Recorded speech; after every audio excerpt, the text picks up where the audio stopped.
Assalamualaikum warahmatullahi wabarakatuh. Perkenalkan, nama saya Ahmad Armati Reda, NIM 2338305110 dari kelompok 1. Di sini saya akan mempresentasikan tentang etika dalam pemasaran syariah. Yang pertama, pengertian etika. Etika atau etik berasal dari bahasa Inggris yang mengandung banyak pengertian. Dari segi etimologi, istilah etika berasal dari bahasa Latin etius. Dalam bahasa Yunani adalah etikos, yang berarti kebiasaan atau karakter. Sedangkan menurut terminologi, etika merupakan aturan-aturan mengenai tingkah laku individual dalam masyarakat beradab. Tata cara formal atau tata krama lahir untuk mengatur hubungan antar pribadi sesuai dengan status sosial masing-masing. Secara definisi, etika ini sebagai prinsip moral yang membedakan yang baik dan buruk tingkah laku seseorang. Yang kedua, yaitu pengertian pemasaran.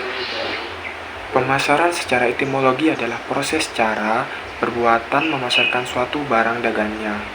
Sedangkan menurut terminologi, pemasaran adalah kebutuhan, keinginan, dan permintaan, produk, nilai, kepuasan, dan mutu, pertukaran, transaksi, dan hubungan, dan yang terakhir pasar. Secara definisi, pemasaran yaitu merupakan salah satu dari kegiatan pokok yang dilakukan oleh para pedagang dalam usahanya mempertahankan keberlangsungan hidup usahanya. Berhasil tidaknya pemasaran dalam mencapai tujuan bisnis tergantung pada keahlian mereka di bidang pemasaran, produksi, keuangan, maupun bidang lainnya. Presentasi selanjutnya saya serahkan kepada teman saya.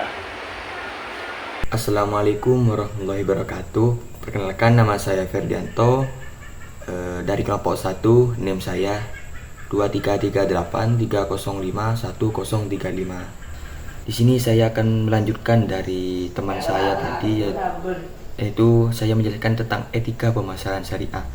Jadi, etika pemasaran syariah merupakan akhlak dalam melakukan pemasaran sesuai dengan nilai-nilai yang disepakati dalam Islam, sehingga dalam menjalankan pemasaran tersebut tidak perlu ada rasa khawatiran. Nah, jadi etika pemasaran syariah itu adalah suatu sistem ataupun sistem lah yang mengatur pemasaran yang agar sesuai dengan nilai-nilai yang ada di dalam Islam gitu.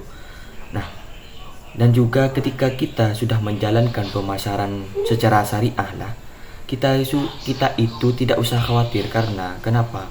Karena sudah dijelaskan, karena kita kan sudah menjalankan dengan benar ataupun sudah menjalankan dengan prinsip-prinsip Islam lah ataupun syariah lah gitu. Nah, di sini sebab sudah diyakini sebagai suatu tindakan dan aturan yang baik dan benar, jadi kita tidak khawatir lagi. Karena ketika kita sudah melakukan etika pemasaran secara syariah, kita sudah mengikuti aturan yang baik dan benar gitu. Nilai etik, moral, susila ataupun akhlak adalah suatu nilai yang mengontrol dan mendorong manusia menjadi pribadi yang sempurna. Jadi nilai etik, moral, susila dan akhlak itu adalah nilai yang mengontrol dan mendorong manusia menjadi pribadi yang sempurna gitu. Seperti kejujuran, kebenaran, keadilan, dan kemerdekaan, dan kebahagiaan dan cinta kasih sayang. Nah, di sini ada juga prinsip-prinsip, ada 9 etika pemasaran menjadi prinsip-prinsip pemasaran syariah dalam menjalankan fungsi pemasaran. Yaitu yang pertama itu memiliki kepribadian spiritual ataupun takwa. Seorang pedagang dalam menjalankan bisnisnya harus dilandasi sikap takwa dan selalu mengingat Allah. Jadi ketika kita sedang memasarkan produk kita, entah itu dalam berbisnis ataupun memasarkan kita gitu, kita tetap harus bertakwa ataupun mengingat kepada Allah SWT gitu. Bahkan dalam suasana mereka sedang sibuk dalam aktivitas mereka dalam melayani pembelinya gitu. Misalnya gini, ketika sedang tidak ada konsumen lah yang membeli produk kita bisa memanfaatkan hal tersebut. Itu kita berzikir lah, itu semacamnya lah. Nah, dan juga ketika kita memasuki waktu sholat, kita dianjurkan sholat 5 waktu, kan kita hukumnya wajib bagi seorang muslim sholat gitu.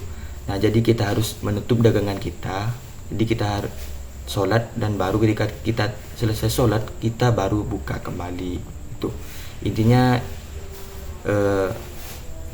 prioritas itu harus dipentingkan terdahulu tuh. Nah, di sini juga kesadaran akan Allah hendaknya menjadi sebuah kekuatan pemicu atau driving force dalam segala tindakan sesuai dengan Al-Quran surat At-Taubah ayat 119. Bismillahirrahmanirrahim. Ya ayyuhalladzina amanu taqullaha wa kunu ma'as-shadiqin. Artinya, wahai orang-orang yang beriman, bertakwalah kepada Allah dan tetaplah bersama orang-orang yang benar. Nah, lanjut yang kedua itu berlaku baik dan simpatik ataupun sidik. Berperilaku baik, sopan dan santun dalam pergaulan adalah fondasi dasar dan inti dari kebaikan tingkah laku.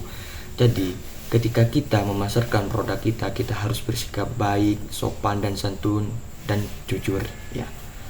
Sifat ini sangat dihargai dengan nilai yang sangat tinggi dan mencakup semua sisi manusia. Al-Quran juga mengharuskan pengikutnya untuk berlaku sopan di setiap hal. Jadi, contohnya gini, anggaplah kita ketika menghadapi orang yang tidak tahu atau awam lah terhadap produk tersebut, kita harus bersikap baik dan juga tetap harus bicara dengan ucapan dan ungkapan yang sopan gitu, untuk memberitahukan kepada mereka bahwasanya produk kita seperti ini gitu, agar mereka itu mengerti lah. Kita harus menerangkan dengan jujur dan secara detail agar mereka itu tidak bingung mau membeli produk kita apa enggak gitu. Mungkin cukup sekian dari saya. Wassalamualaikum warahmatullahi wabarakatuh. Assalamualaikum warahmatullahi wabarakatuh. Perkenalkan, nama saya Vina Rohmatika Mary Aisyah Afni dengan NIM 23383052091. Terus yang ketiga ada Al-Adl, di mana Al-Adl ini adalah berlaku adil dalam bisnis. Islam mendukung prinsip keadilan. Secara umum, Islam mendukung semua prinsip dalam pendekatan keadilan terhadap etika, namun dalam proporsi yang seimbang. Islam tidak mendukung prinsip keadilan buta. Kebutuhan semata-mata tidak memerlukan keadilan, karena seorang muslim ini yang tengah berusaha untuk keluar dari situasi yang menindas lebih membutuhkan bantuan dibanding dengan orang yang sekedar menuntut hak sebagai kekayaan dari orang-orang kaya. Selanjutnya ada khidmah, di mana khidmah ini bersikap melayani dan rendah hati. Sikap melayani merupakan sikap utama seorang pemasar. Tanpa sikap melayani yang melekat dalam kepribadiannya, dalam sikap ini adalah sikap sopan santun dan rendah hati. Orang yang beriman diperintahkan untuk bermurah hati. Jadi kita itu harus, dalam khidmah ini kita harus bermurah hati, sopan dan rendah hati. Misalnya dengan keramahan seperti senyum gitu. Terus selanjutnya ada menepati janji dan tidak curang. Janji adalah ikrar dan kesanggupan yang telah dinyatakan kepada seseorang. Ketika membuat suatu perjanjian, tentunya didasari dengan rasa saling percaya serta tanggung jawab yang besar untuk melaksanakan janji tersebut. Ketepatan janji dapat dilihat dari segi ketepatan waktu penyerahan barang. Jadi, ketika kita sudah berjanji pada seseorang harus ditepati, tidak boleh ingkar. Terlebih di era informasi yang terbuka dan cepat seperti sekarang ini, mengingkari janji dalam dunia bisnis sama halnya dengan menggali kubur bagi bisnisnya sendiri. Karena dalam waktu singkat, para rekan bisnis akan mencari mitra kerja yang dapat dipercaya. Seperti itu teman-teman. Jadi ketika kita mengingkari janji kita sendiri, seorang yang telah percaya pada kita dan kita mengingkari janji kita, itu akan berpaling dan mencari partner kerjasama yang lain. Terus selanjutnya ada jujur dan terpercaya atau al-amanah. Kejujuran merupakan sikap yang dianggap mudah untuk dilaksanakan bagi orang awam, manakala tidak dihadapkan pada ujian berat atau dihadapkan pada godaan duniawi. Dengan sikap kejujuran, seorang pedagang akan dipercaya oleh para pembelinya. Akan tetapi bila pedagang akan dipercaya oleh para pembelinya, pedagang tidak jujur, maka pembeli tidak akan membeli barang dagangannya. Seperti di firman Allah dalam surat Al-Anfal ayat 27 yang berbunyi, ya ayyuhalladzina amanu la takunu la takhunu Allaha wa rasula wa takhunu amanatikum wa antum ta'lamun. Yang artinya di mana, wahai orang-orang yang beriman, janganlah kamu mengkhianati Allah dan Rasul, serta janganlah kamu mengkhianati amanat yang dipercayakan kepadamu sedangkan kamu mengetahuinya. Selanjutnya yaitu ada suudzon, tidak berburuk sangka. Di mana di sini dijelaskan bahwa saling menghormati satu sama lain adalah ajaran Nabi Muhammad SAW yang harus diimplementasikan dalam perilaku bisnis modern. Tidak boleh satu pengusaha menjelekkan pengusaha lain. Jadi kita jangan menjelekkan satu sama lain. Itu namanya suudzon, nggak boleh. Terus yang selanjutnya ada tidak suka menjelek-jelekan atau ghibah. Ghibah adalah keinginan untuk menghancurkan orang, menodai harga diri, kemuliaan dan kehormatan orang lain. Sedangkan mereka itu tidak ada di hadapannya. Istilahnya itu ngomong di belakang. Ini merupakan kelicikan, sebab hal ini sama saja dengan menusuk dari belakang. Sikap semacam ini merupakan salah satu bentuk penghancuran karakter. Sebab pengumpatan dengan model seperti ini berarti melawan orang lain yang tidak berdaya. Biasanya seorang pemasar senang apabila telah mengetahui kelemahannya. Dan biasanya kelemahan dan kejelekan ini senjata untuk memenangkan pertarungan di pasar itu. Yang terakhir ada tidak melakukan suap atau sogok, bisa disebut dengan riswah, di mana di sini dijelaskan bahwasanya dalam syariah riswah hukumnya haram, dan menyuap termasuk ke dalam kategori memakan harta orang lain dengan cara batil. Islam tidak saja mengharamkan penyuapan, melainkan juga mengancam kedua belah pihak yang terlibat dengan neraka di akhirat. Suap adalah dosa besar dan kejahatan di dalam suatu negara. Oleh karena itu, mendapat kekayaan dengan cara penyuapan jelas haram. Jadi cari yang halal saja, lakukan dengan cara halal saja, biar berkah. Jadi dapat disimpulkan bahwa etika pemasaran syariah menekankan prinsip-prinsip moral dan spiritual dalam aktivitas pemasaran yang meliputi kejujuran, keadilan, dan transparansi. Terus pemasaran harus berprosesi sesuai dengan ajaran Islam, seperti tidak menipu dan memberikan informasi yang akurat tentang produk. Prinsip ini bertujuan untuk mencapai kepuasan tidak hanya duniawi tapi juga ukhrawi dengan mengutamakan kepentingan konsumen dan masyarakat. Secara keseluruhan, penerapan etika ini diharapkan dapat meningkatkan kepercayaan dan loyalitas pelanggan serta keinginan bisnis.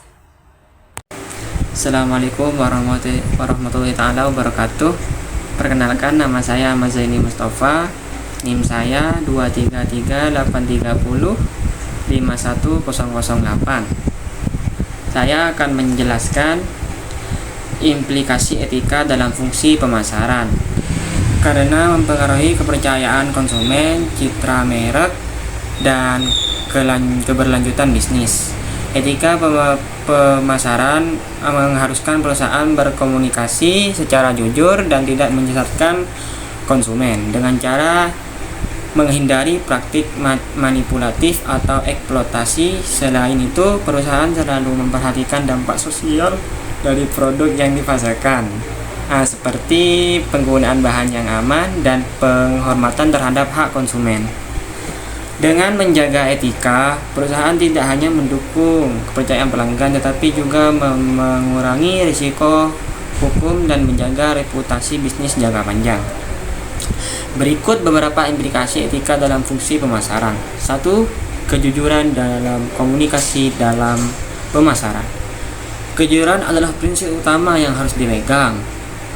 Informasi yang diberikan dalam iklan atau label produk harus sesuai dengan kenyataan, tanpa ada klaim yang berlebihan atau menyesatkan.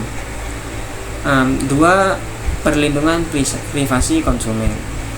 Dengan pesatnya perkembangan teknologi digital dan data pribadi, konsumen harus harus digunakan untuk strategi pemasaran. Etika perusahaan harus melindungi privasi konsumen dan menggunakan data tersebut dengan tanggung jawab. Nomor 3, pemasaran yang adil dan tidak diskriminatif. Pemasaran yang etis berusaha untuk tidak mendiskriminasi segmen tertentu berdasarkan ras, jenis kelamin, dan latar belakang sosial. 4, menghindari pemasaran terhadap kelompok rentan. Yang nomor 5 yaitu pemasaran yang mendagangkan kelompok rentan seperti anak-anak atau remaja seringkali dianggap tidak etis, terutama produk tersebut dapat membahayakan kesehatan seperti produk yang menghasilkan gula tinggi dan minuman beralkohol.